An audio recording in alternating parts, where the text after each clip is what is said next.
count them. Somebody actually counted them. Fans who have spent years watching Sister Wives went back through 18 seasons of footage and counted every single time Kody Brown said the word family. The number is in the hundreds. Not dozens, hundreds. It was his opener, his closer, his explanation, his excuse, his sermon, his sales pitch, and his shield. Family was the word Kody Brown built his entire public identity around, and his youngest daughter, Truly Brown, grew up watching the man who said that word more than anyone she had ever met be absent from the actual experience of having one. If that doesn't make you want to keep watching, I don't know what will. And if you're new here, welcome to SisterWives Crew. Hit that like button right now, subscribe, and turn on notifications, because this channel goes places the mainstream Sister Wives conversation is too comfortable to go. Let's get into it. Here is what makes Kody Brown's story genuinely fascinating rather than just frustrating. He was not a man who hated his family. He was not cruel in the obvious ways. He did not wake up every morning with a plan to fail his children. What he did consistently across nearly 2 decades of documented television was something more complicated and ultimately more damaging than deliberate neglect. He fell in love with an idea. He married the concept of family the way other people marry people. And every human being inside that concept, including a little girl named Truly, paid the price of living inside someone else's beautiful, abstract, completely unlivable dream. Let's go back to the beginning. And I mean the real beginning, not the sanitized version, not the nostalgic glow that early Sister Wives fans sometimes project onto those first few seasons. The plural family that viewers were introduced to in 2010 had genuine warmth in it. Watch those early episodes, and you'll see something that, whatever your feelings about plural marriage as a structure, contained real human connection. 4 women who genuinely cared for each other's children. Dozens of kids growing up in and out of multiple homes with multiple mother figures, with a sibling network that most people in conventional families will never experience. There was something there, a web of support that, if it had been tended to properly, could have been remarkable. Truly Brown was born into that web in 2011. She came into the world with more family than most children on Earth.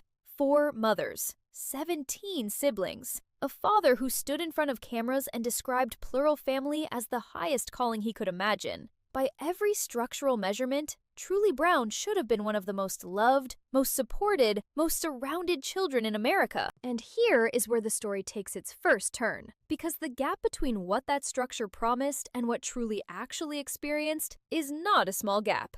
It is the entire story. The problem was never the structure.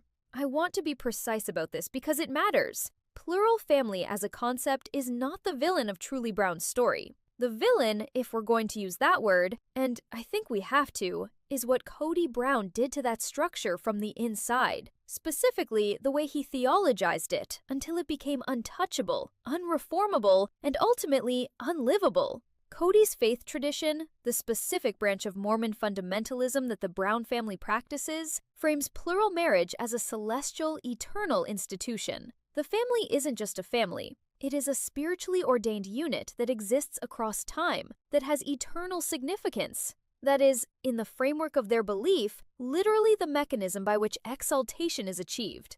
Now, hold that framing in your mind, because what it means practically for the humans inside it is this. Any problem within the family stops being a fixable human problem and becomes a theological crisis. Any crack in the structure becomes a crack in the divine order. And when your family is framed as a sacred institution, your instinct is to defend the institution, not to fix the relationship.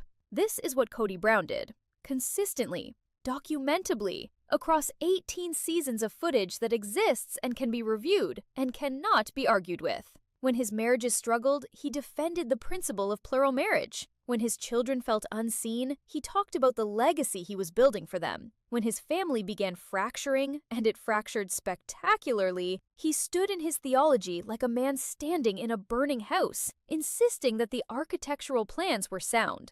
You cannot hug an architectural plan. Truly, Brown could not call a theological framework when she was scared. She needed a father. She got a doctrine. Now, let's talk about the family meetings, because if you want to understand the specific way Kody Brown's priorities operated in practice, the family meetings are your clearest window. These were a Sister Wives staple. Kody gathered everyone together, addressed issues, and made declarations. They were the show's most produced moments. Kody at his most patriarch-like, sitting at the head of something, speaking to his assembled family like a man who believed, sincerely, that he was leading something worth leading. Here is what those family meetings were almost never about. The children. Here is what they were almost always about. Adult structural disagreements, financial decisions, geographic planning, grievances between the wives, the question of who was getting enough of Kody's time and who wasn't, which, as the series progressed, became the dominant theme of every adult conversation in the Brown household. The children sat at those tables. They were present in those rooms. They were positioned in the frame, and they were consulted in essentially none of the decisions that were actually made. Truly attended dozens of those meetings as a child. She was scenery. She was present as proof that the family was intact, that the plural experiment was working, that the concept Kody had staked his identity on was producing real, living results. She was the result. She was not the focus. And then came Flagstaff. If you want to identify the single most consequential moment of Truly Brown's childhood, the moment where the gap between Kody's words and Kody's actions became impossible to explain away, it is the move to Flagstaff, Arizona. Truly was approximately 5 years old. She had spent the first years of her life in Las Vegas. She had friends, she had a neighborhood, she had, in whatever complicated and imperfect way, a sense of place. A child's sense of where she belonged in the world. Kody Brown decided to move the family to Flagstaff. His reasons were adult reasons. They were about the family's future, its unity, its long-term vision, its ability to purchase land and build a compound that would physically manifest the plural family dream he had been narrating for nearly a decade on television. He talked about it the way he talked about everything, with theological weight, with legacy language, with the vocabulary of a man who genuinely believed he was building something eternal. Truly Brown was 5 years old. She did not have a future yet. She had a present, and her present, her friends, her neighborhood, her tiny, real, child-sized world was dismantled to serve a vision that, as we now know, never materialized. The Coyote Pass land sits largely undeveloped. The compound was never built. The plural family dream collapsed under the weight of exactly the tensions the Flagstaff move was supposed to resolve. The sacrifice truly made the sacrifice of her stability, her friendships, her sense of home purchased nothing, built nothing, left her years later in a place she had not chosen, connected to a family that was visibly fracturing, watching a father who had uprooted her life defend the decision with the same theological language he used to defend every decision. You can see it in how she navigated the later seasons. Truly Brown, quiet, watchful, clearly bright, is not a child who performs for the cameras the way some of her siblings did in their younger years. She learned early, it seems, that the cameras did not change anything. The cameras did not make her father more present. The cameras did not make the family more real. They documented everything and fixed nothing. And here is what I think the audience has genuinely missed in years of Sister Wives discussion in its focus on the adult drama. The conversation about this show is almost entirely about Kody and his wives, about Mary's alienation, about Janelle's stoicism, about Christine's eventual extraordinary courage in leaving, about Robin's position within the family structure, and what it did or didn't cost everyone else. These are real and valid conversations, but they have functionally consumed all the oxygen, leaving almost no room for an examination of what the children, and specifically the youngest child, the most vulnerable child, the child who had the least time with a functional version of this family before it began its visible collapse, actually experienced. Truly Brown is that child. She is the one who was born last, into a family that was already under structural strain. She is the one who was relocated at 5. She is the one who grew up watching her older siblings leave one by one, in various states of estrangement from their father, while she was still young enough to be in the house, still young enough to be watching, still young enough to need something from a man who was increasingly consumed by his own grievances and his own self-narrative. The fan theory and I want to address this directly because I think it's important that the fan theory that Kody Brown was more in love with the idea of plural family than with the actual people inside it has been discussed in this community for years. It is no longer a theory that requires defending. It has been validated by events so thoroughly and so publicly that the question isn't whether it's true. The more interesting, more human, more important question is what the cost of that abstraction was for each specific person inside it. For Mary, the cost was years of emotional isolation dressed up as a spiritual failing on her part. For Janelle, it was pragmatism weaponized against her own need for genuine partnership. For Christine, it was a decade of asking for something she deserved and being told she wasn't spiritual enough to want it properly, until she finally stopped asking and just left. But for Truly, for the youngest, for the one who couldn't leave, for the one who was still a child while all of this was happening around her, the cost was something quieter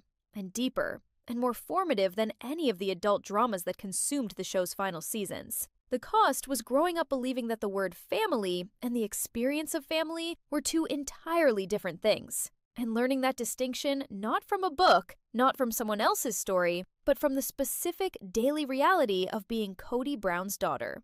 That is where we are at the halfway point of this story. Let's talk about legacy, because Kody Brown talked about it constantly. Legacy was the other word, the companion word to family that appeared throughout 18 seasons like a second heartbeat in his public vocabulary. He was building something. He was creating something that would outlast him. He wanted his children's children to know the Brown name, to understand what their grandfather had attempted, to see the plural family experiment as a pioneering act of faith and courage that would echo down through generations. He said versions of this on camera more times than anyone should have to count. And here is the brutal, clear-eyed truth of where that legacy actually landed. Kody Brown's documented legacy, the one that exists in the real world, outside the framing he preferred, is a family in pieces. One wife who spent years in emotional exile within her own marriage before the relationship dissolved entirely. One wife who raised her children with extraordinary self-sufficiency, precisely because she learned, over time, not to rely on him. One wife who gathered her courage, packed her life, and drove away from everything she had built with him, and became, in doing so, the most beloved figure in the entire SisterWives universe. And a fourth marriage that many viewers believe came at a structural cost to everyone else in the family, a cost that was paid quietly and continuously by the people who had less leverage to refuse it. And then there is Truly, the youngest, the last one standing in a childhood that had been steadily dismantled around her. When you watch Truly Brown in the later seasons, I want you to really watch her. Not as background, not as part of the family tableau, but as an individual person navigating an incredibly complex emotional landscape. What you see is a child who has developed a very specific kind of self-containment. She is not sullen.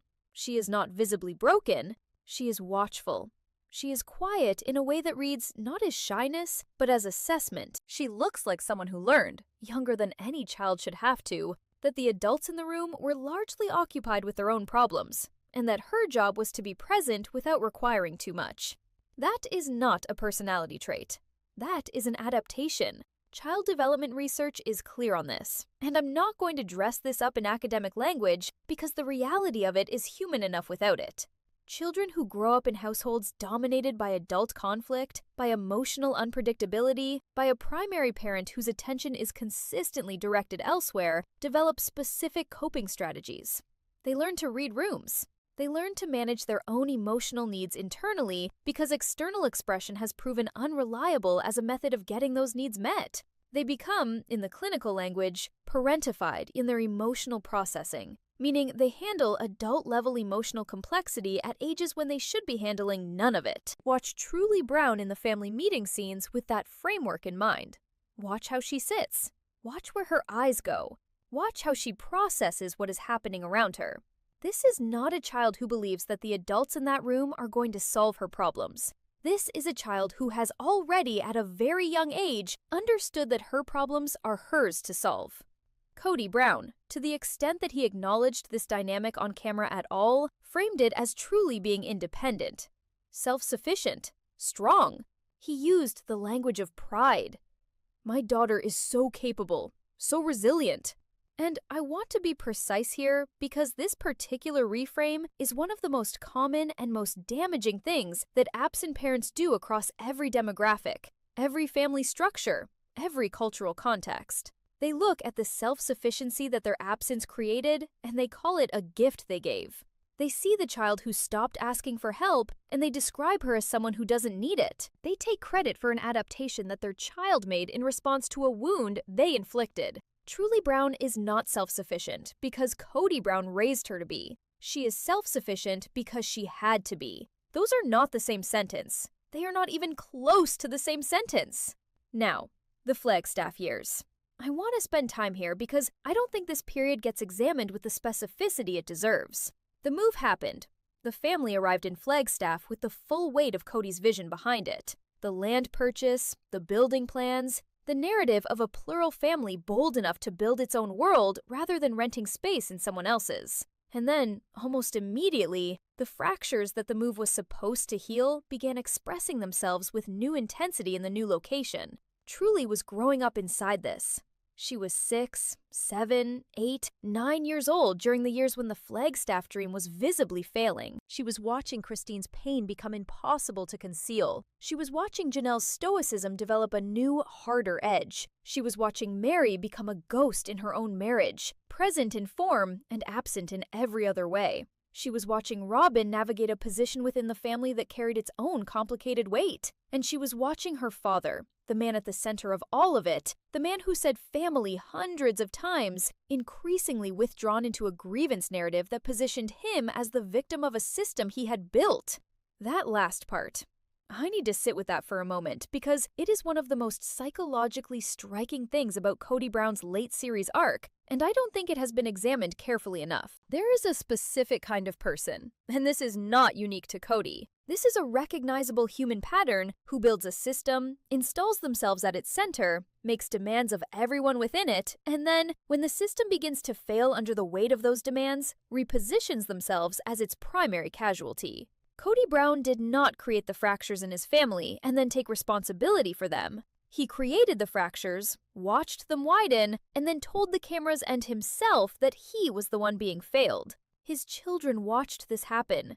Truly watched this happen. And here is where the betrayal layer of this story becomes its sharpest. Because the word family, as Kody Brown consistently used it, was always, underneath its warmth and its theological weight, about the structure, about the institution, about the plural marriage model as an entity that existed independent of and arguably above the individual people within it. When Kody said family, he almost never meant truly, specifically on this specific afternoon with her specific needs and her specific feelings. He meant the Brown family, the brand, the experiment, the legacy project, the celestial institution. Truly was a member of the family. She was evidence that the family existed and was producing the next generation. She was, in the logic of Kody's obsession, a validation of the concept. What she was not, what the cameras documented with painful consistency, was the primary focus of a father who saw her as a specific, irreplaceable individual, whose daily experience of being loved or not loved by him was the most important thing happening in any room she was in. She was part of the concept. She was not the priority of the man. And I genuinely think that Truly Brown knows this. Not in a dramatic, explosive way, not in the way that produces the confrontation scenes that drive reality television, in the quieter, more durable way that children who are loved abstractly rather than specifically always know it. It lives in the body before it lives in the language. It shows up in the watchfulness, the self-containment, the learned competence of a person who figured out early that presence was not guaranteed and so made herself capable of surviving its absence. Let's talk about siblings, because this context matters. Truly watched her older siblings leave. One by one, in various configurations and for various reasons, the older Brown children have publicly navigated estrangement from their father. Payton's interviews, Garrison's documented pain, and I want to acknowledge here, with full weight, that Garrison Brown is no longer with us, and that his loss sits inside this family story with a gravity that no analysis should treat lightly. Aspen's quiet distance, Leon's complete departure from the family's public narrative, and their explicit statements about the dynamics that made that departure necessary. Truly watched all of this happen from inside the house. She was the youngest. She could not leave. She did not have the option that her older siblings eventually exercised. She had to stay. She had to keep sitting at the family meeting table. She had to keep being Kody Brown's daughter in real time, in a household where being Kody Brown's daughter had become an increasingly complicated and painful thing to be. And she did it. She navigated it. She is navigating it still because she is young, because the story is not finished, because she is in the early stages of building an adult life and an adult identity that is entirely her own. Here is my prediction. And I want to be honest that this is a prediction, an informed one, built on 18 seasons of observation and on everything we know about how humans respond to the specific kind of childhood Truly Brown experienced. But a prediction nonetheless. Truly Brown will build a family of her own someday, and it will look nothing like the Brown family. Not because she is reacting against it consciously, though some of that is inevitable and human, but because the specific lessons her childhood taught her are lessons about what presence actually means, about what it costs to be chosen, about what it feels like from the inside when the person who is supposed to choose you first consistently chooses something else instead. She knows what that feels like, with a precision and a depth that no amount of theology or legacy language can soften. The family she builds will be smaller, quieter, private in a way that the Brown family, by design and by television contract, never could be. It will not be framed as an institution. It will not be described as a celestial experiment. It will not be documented for an audience of millions who weigh in on whether the concept is working. It will just be people who love each other. People who show up on Tuesday afternoons when there are no cameras rolling and nothing to perform and no legacy to protect. People who are chosen specifically, individually, in the ordinary and extraordinary moments of actual daily life. Because that is what love looks like when it is real rather than rhetorical. And the children in that family, whoever they are, whenever they arrive, will grow up with something Truly Brown never fully had. A parent who makes the choice of presence so consistently and so completely that it becomes invisible, because it never requires defending. A parent who does not need to say the word family hundreds of times because the people in her family do not need the word, they have the reality. That is not a small thing. That is not a footnote. That is the entire point. Kody Brown wanted to build a legacy that his grandchildren would tell stories about. He built one they will. He built a story that will absolutely be told around tables, in quiet conversations, in the kind of honest family reckonings that happen when cameras are finally gone and everyone involved is old enough and safe enough to say what they actually experienced. His grandchildren will tell the story of the Brown family. It will be true. It will be detailed. It will be the lived experience of the people who were inside it. It will just not be the story he was trying to tell. And Truly Brown, his youngest daughter, the last child of his plural family experiment, the little girl who grew up carrying the distance between the word family and the reality of it, is writing the final chapter of that story right now. With every choice she makes about what kind of person to be, with every relationship she builds on terms that are honest rather than institutional, with every day she moves through the world as herself, not as a Brown family concept, not as a legacy project, not as evidence that plural marriage works, but as a specific, individual, irreplaceable human being who deserved to be seen that way from the very beginning. She deserved it then, she is claiming it now. And that is the story that 18 seasons of Sister Wives never quite told. Not because the footage wasn't there, not because the evidence wasn't visible, but because we were all looking at Kody, at the wives, at the marriages, at the structure. We forgot to look at the smallest person in the room. She was always there. She was always watching. She was always paying attention. The question is whether we were paying enough attention back. I think it's time we start.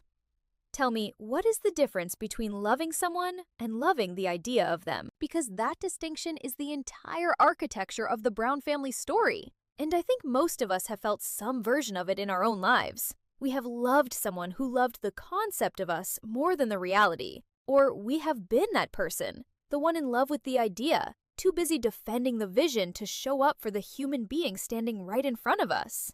Kody Brown spent 18 seasons confusing those two things, and Truly Brown paid the full tuition on that confusion in lost stability, in a childhood spent watching, in the specific and formative loneliness of being the youngest child of an absent father who never stopped talking about how much family meant to him.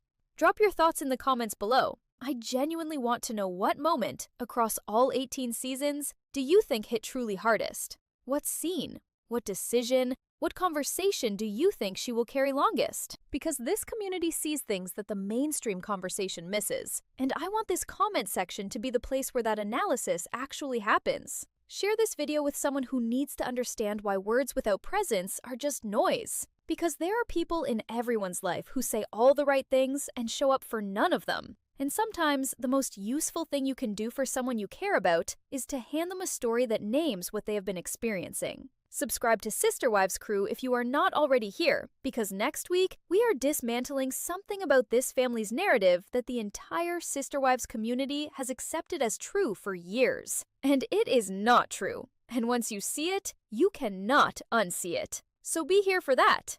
Truly Brown grew up in a house full of the word family.